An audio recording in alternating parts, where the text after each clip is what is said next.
Good morning, Brian. Good morning. So, Brian, we started the day for most of the first hour here talking about what happened overnight with Chris Paul. And I'd be curious to hear your position on it because we kind of came to the conclusion that this was Chris Paul being Chris Paul, right? Not holding anything back, even putting something on Instagram recently that would lead us to believe that. He's no longer an impactful player the way he was, but so him ruffling feathers in the locker room was not met the right way or the way maybe he had hoped. And the Clippers look silly by bringing someone back, celebrating them, and then casting him off in the middle of the night. How do you view the whole thing? Boy, it takes a lot to get Clippers on this show, man. You're darn right. right. I don't think I've does. ever talked about Clippers on this show. Wait, Brian, you want to know something real quick? 6:47 a.m. this morning, Evan Cohen from Unsportsmanlike on ESPN's national network sent me a message and said, well, I guess there's a reason for you to watch the Clippers and the Hawks later tonight. I mean, this is 6:47 in the morning. He's still on the air. We haven't even gotten off the air. And he knows that it takes this kind of controversy for this show to talk Clippers. Back to you, right. Brian. Yeah, so from what I understand, this was not Chris having an issue about his role because obviously he's had a bunch of DNPs, and when he has played, the minutes have been down, that this was not a result of that, that it was a result of what Chris was being vocally within the team and in the locker room, but also outside the locker room. What he felt the team was struggling with. And look, I think this is who Chris Paul is. This is not like him acting outside of what he's been for 20 years.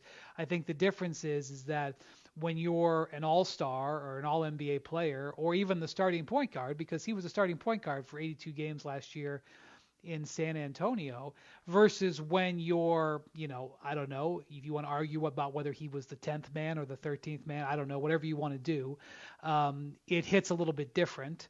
And so basically I think the Clippers felt that, correctly or incorrectly, felt that his input was not helpful to their team. I'm not taking a position on it, but obviously their actions said that. I think Chris was speaking up about the way the team was performing, and that's what happened. Now, as far as it happening in the middle of the night, I'm going to wait until I hear everything like that. Obviously, Chris said it in the middle of the night, East Coast time. Maybe that is indeed what happened. I do know that their flight was delayed 5 hours out of Miami yesterday. They were supposed to get into Atlanta in the early evening, and they didn't get in till like 10 o'clock at night.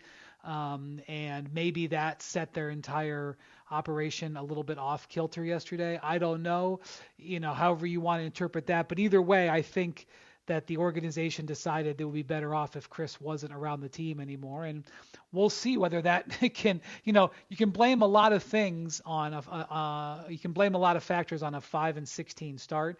I don't know if you can blame, the second or third string point guard complaining, but I guess we'll find out. Right. But if the second or third string point guard is, an unknown commodity versus a guy who was, I don't want to say a legend for your organization because it's not like they're putting any kind of statue out in front of Crypto.com or eventually Intuit Dome. I don't think anybody's building a statue for Chris Paul.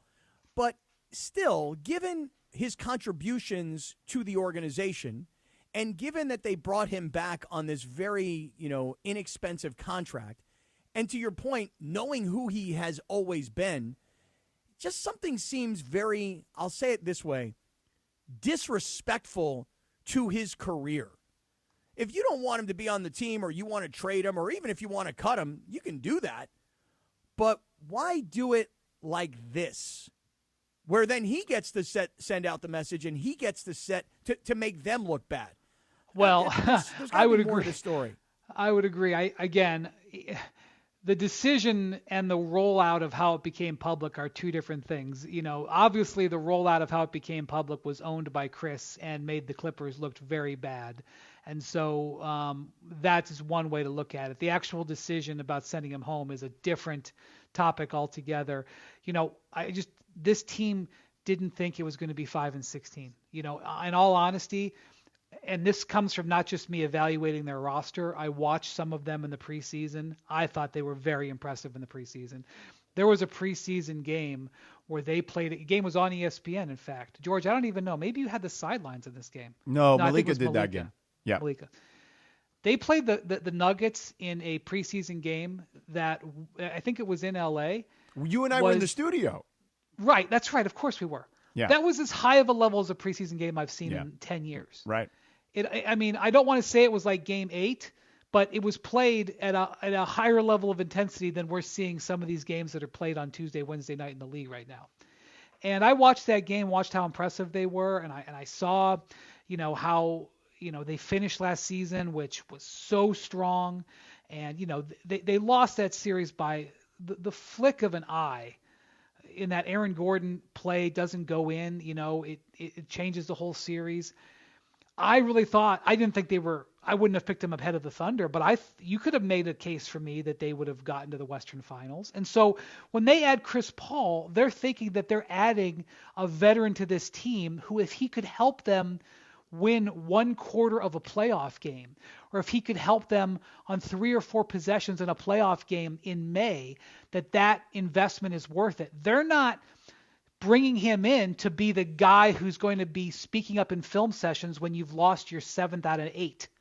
Okay. And so it's gone sideways, and Chris Paul doesn't fit on a team where he's barely playing and he's complaining about, not complaining, you know, it depends on where I don't want to say complaining. Yeah. He's commenting on things up and down. So I think the whole situation got turned on its side, and the paradigm with Chris. Plus, frankly, guys, he's playing poorly. He got benched at one point. He's shooting 30%. He's having trouble against, you know, pressure defense that in a way that he's never had in his career before. So all of those things, you know, play into the fact why this didn't work. It doesn't explain why they would have this happen in the middle of a road trip in the middle of the night. That is true.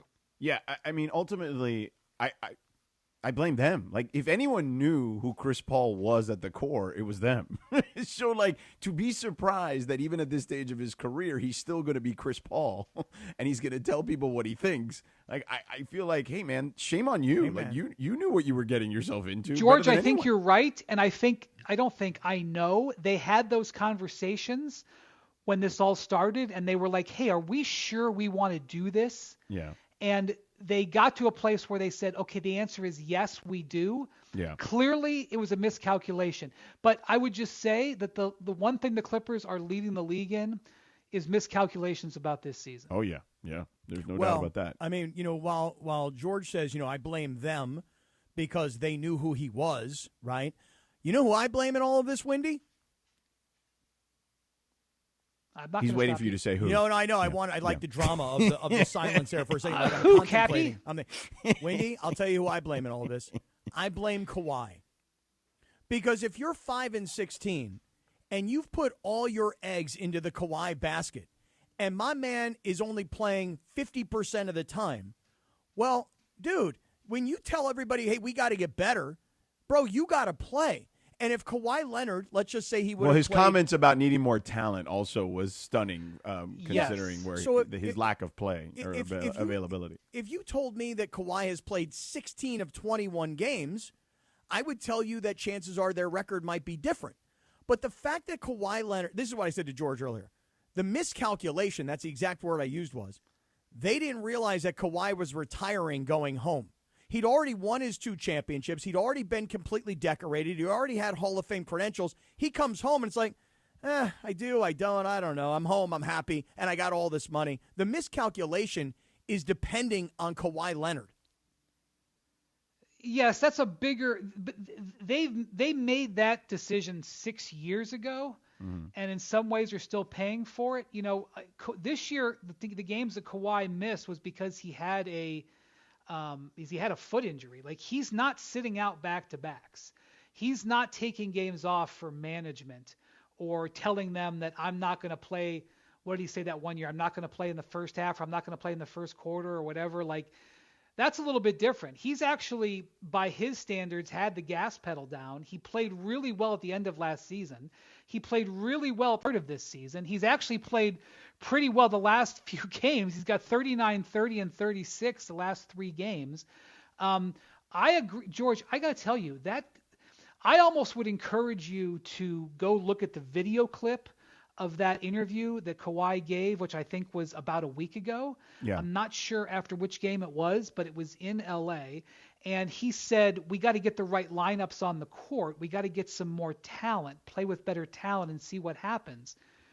And the reporters who are hearing it, realize that he just slammed both some players on his team and the coaching staff in the same breath. Yep. And asked follow-up questions. And Kawhi, by Kawhi standards, because you're never going to see him emote, he almost immediately backed down. He was like, no, I was just saying we just got to play better. You could almost tell in the moment that when those words came out of his mouth that he knew he had gone too far. That was an unusual thing. And, I just know from talking to folks within that locker room, that was not well received. Oh, I mean, I'm not saying that in the grandiose thing, of the things that are bothering the Clippers are a crap team this year because they're the oldest team in league history playing when the league's never played faster. And they've gone from a team that defends every single night. They were the number 3 defensive team last year. They are now 27th. That is a catastrophic fall off. There is no team in history that's going to go from 3rd to 27th in defense and not be having a miserable season. Those are the reasons that the Clippers are 5-16. However, Kawhi missing that stretch of games in the middle where they totally lost their momentum, and the fact that, and James Harden has kind of said things like this too. Yeah, he actually made a similar comment that same night where he was asked about how hard is it to manage the team with the veterans and the young kids, because they do play, in theory, they're trying to play some of these young guys, and he just kind of rolled his eyes man, it's really tough. Exactly. So yeah. Harden and Kawhi have, I think what they're saying is, why are we playing these two-way guys? And the reason that Ty Lue is playing the two-way guys is because when they played the old guys, it was like they were running in concrete, and every team was flying up and down the court past them because they were so old and slow. And they calculated that the only chance that we have is by putting some guys with some legs on the court. And so what it sounds like to me is that Kawhi and James have not been happy about that. So it wasn't just Chris Paul complaining about it, but that statement that Kawhi made was definitely out of character for him. He typically says next to nothing. Much less something that would be perceived as sort of cutting against his own team and coaching staff. So this is not just a Chris Paul thing going on, but if you're looking to eliminate distraction, it's easier to do that with a guy who, again, is your second or third string, as opposed to the two guys that you need to have any chance at all. I do want to switch to the Lakers here, but before that, Lindsey does have the audio. And to your point, I mean, I've never heard him say anything close to this, but this is what he said last week. Yeah, and before you play this, just listen to how, when he gets the follow-up question, listen to how... I don't think we have the follow-up. I think it's just the original comment. Yeah. Okay. Just got to get the right lineups on the court, I guess. Get some more talent, play with better talent, and see what happens. Wow. So let me ask you this, Wendy. So do you think that everything you said about Kawhi and how he's performed well when available, and the things you said about Harden and his frustration with, playing the younger guys versus, as you point out, older guys who look like they're running in concrete, if Chris Paul is an older guy and he's not really a contributor, do you think that his commentary has made Kawhi and Harden say to their front office people, what are we doing here, man? We got this old guy who's part of the history of the organization who has nothing to do with making us better. We got him talking crap about us. Get him out of here. And they're so invested in these two guys that, their opinion would matter. Yeah, and I would also say, Brian alluded to it earlier, Cap, which is if Chris Paul was still a guy playing 25, 30 minutes a night and contributing to winning and, not at this stage of his career, you put up with that stuff, right? And you sit there and you meet with, the guys receive it differently. The coaches receive it differently. The coaches buffer it differently.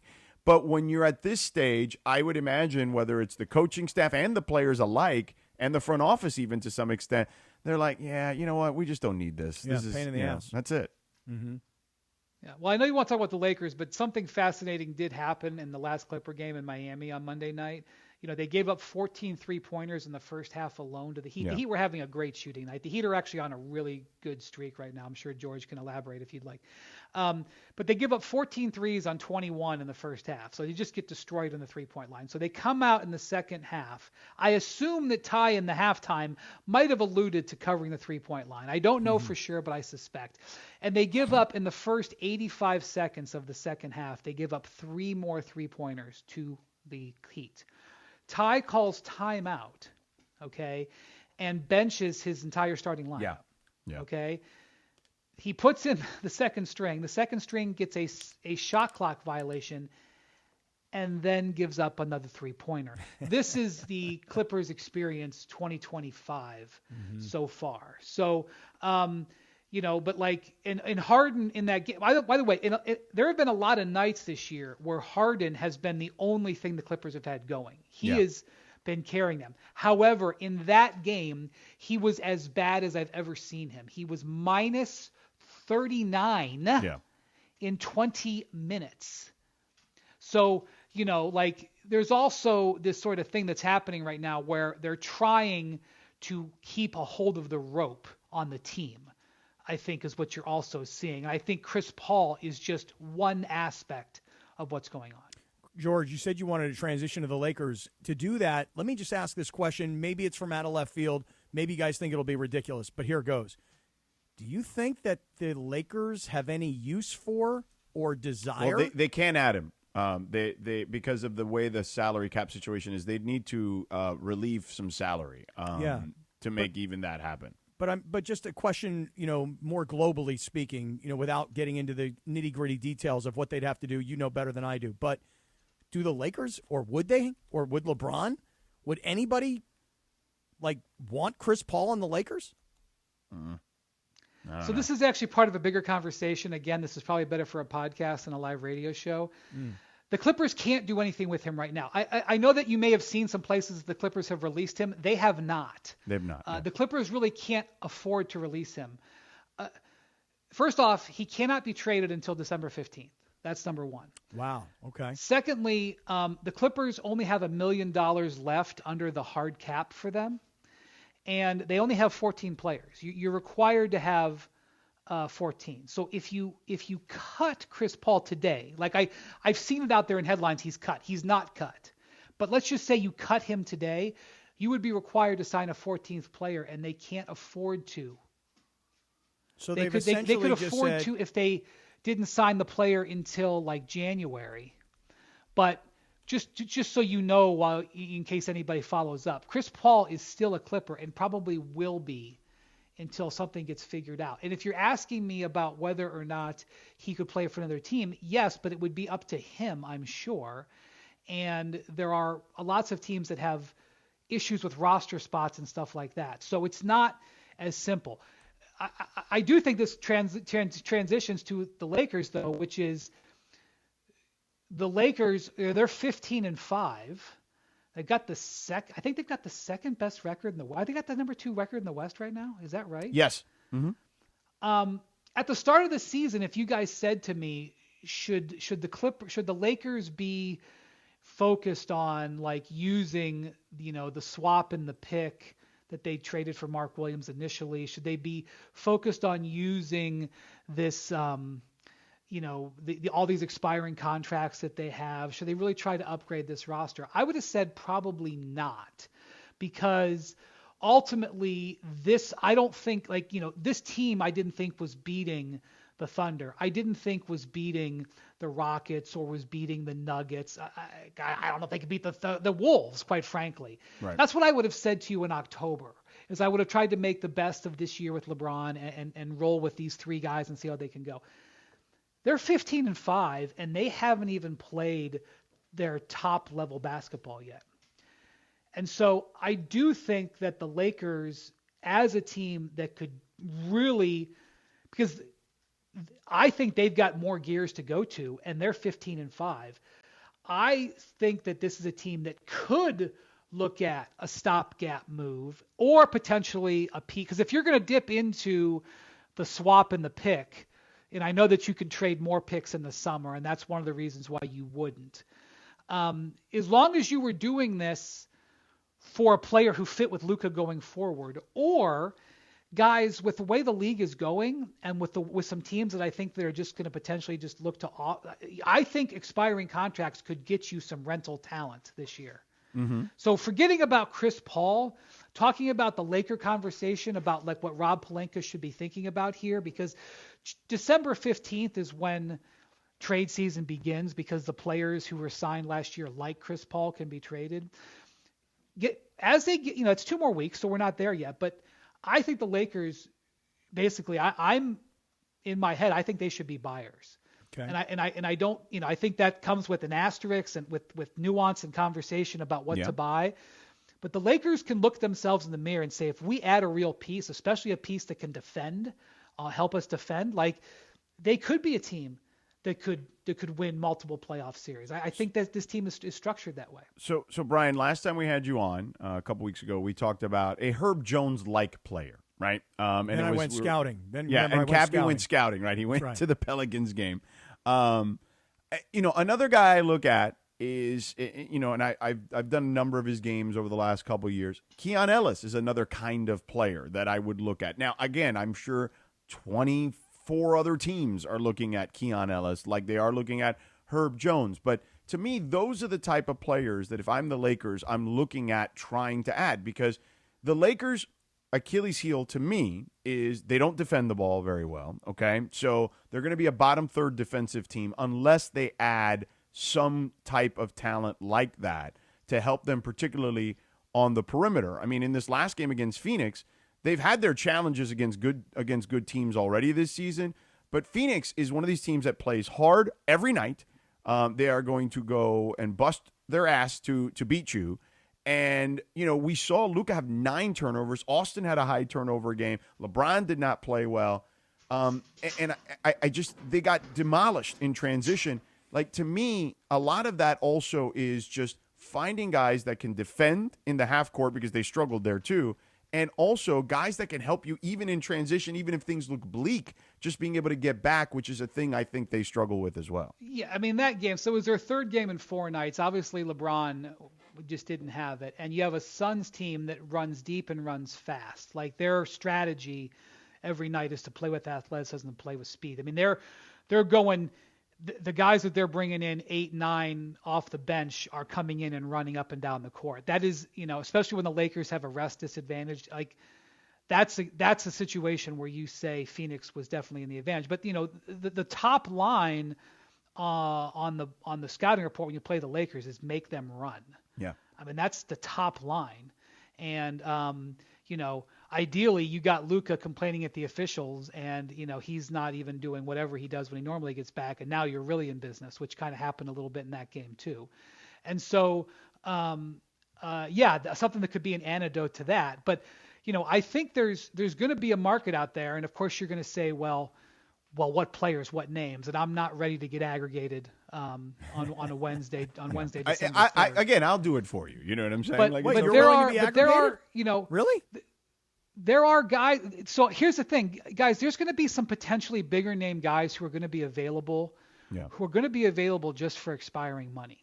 Mm-hmm. And the Lakers have expiring money, and Rob Pelinka is going to have to make a decision, because here's the thing. Like, this is what I said in October. In October, I said I have no idea who's going to be on the Lakers roster next year. I know Luka will be on the team. After that, probably Austin is not going anywhere, but even he's unrestricted, right? I mean, like, it's up to him, not up to the Lakers. So I still don't know the answer to that. So, you have 2 options. You can either lean into that and trade for another piece that potentially, you can maybe rent. And like I said, I think there's going to be a rental market available. Or you can say, let's invest in somebody who we know is actually going to be there next year and the year after and the year after that. Let's go invest in a piece that we could see being alongside. And I think Herb Jones is that type of piece. All right, if but you're wait a going to second, dip Wendy. into the draft assets, you're going to want a piece that you think is going to be there with Luka in 2028. All right. But if you don't have to dip into the draft asset, because that's the thing, it's been something that the Pelinka's had a challenge with in the past is making trades without dipping into the draft assets. And I'm telling you, I think this year, because of what's happening in the league, and there's going to be some teams who want to tank with this draft class, I think you may be able to have that pathway where you could just send expiring contracts out and get a player back who could help you, even materially. Okay, Brian, I know we only got about 2 minutes here, and thank you so much for the time as always. Always. Lakers aside, and all that stuff is interesting information, is something certainly to keep an eye on moving forward. In the NBA, everyone loves looking on the internet and scouring right. people's social media. That's where I'm going. And Giannis is allegedly, expunged his social media Right. Except of for many one things. One thing other than Kobe. Milwaukee related. I don't know about the Lakers per se, but just what do you make of the Giannis situation, social media stuff aside? The Giannis situation is very clear to me. And I know that Shams didn't report this until the trades talks were already over, and it happened in the beginning of football season, so people weren't paying attention. But Giannis went to the Bucks and said, "Would you trade me to the Knicks in August?" People are like, "Do you think Giannis will be?" Guys, he already asked. Oh, he asked. Well, where's he want to go? He already told them. He told them, "I'm interested in going to the Knicks." Now, I don't understand why he did this in August, because for various reasons we don't have time for right now. The Knicks were not in position to trade for him then. I don't understand why it was the Knicks and Knicks. I mean, I can guess why it's the Knicks, but why it was a one-team thing.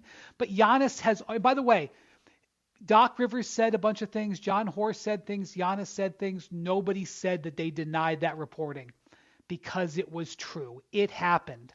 So, yes, Giannis is seeing a future without being in Milwaukee. And yes, he has a preference, and that's the Knicks. So the follow-up is, well, does that mean he could get traded to the Knicks or somewhere else now? I don't know. But the question that people are asking, does he scrub his social media? Oh, my gosh, is he angry at the Bucks? Forget about that. That conversation is already over. He's already made that clear. Yeah. That was what I was going to ask, George. That's exactly what I was going to ask. Is it even remotely possible to think that with everything you said about the Lakers, the start, which is great, and going all in potentially for a piece that would be longer term, might we hear the name Giannis come into that conversation? Yeah, well, we'll wait and see. How about that? Brian, thank you. Here's the thing, guys. Yeah. For him to be a Laker, Giannis has to go to the Bucks and say, "Trade me to the Lakers." That's what has to happen. Forget about what the Lakers can offer. The Lakers can't win a bidding war. Right. The only way it happens you can make a case for it, but just so you know, he told them he wanted to be a Knick in August. So, Shams said it. Nobody said that wasn't true. Right. It's a shame, man. We could use Nico Harrison to get involved in this whole thing and just bring Giannis directly to the Lakers. Well, listen, Brian, thank you so much for the time as always, brother. We'll talk to you soon. Take care, guys. See you.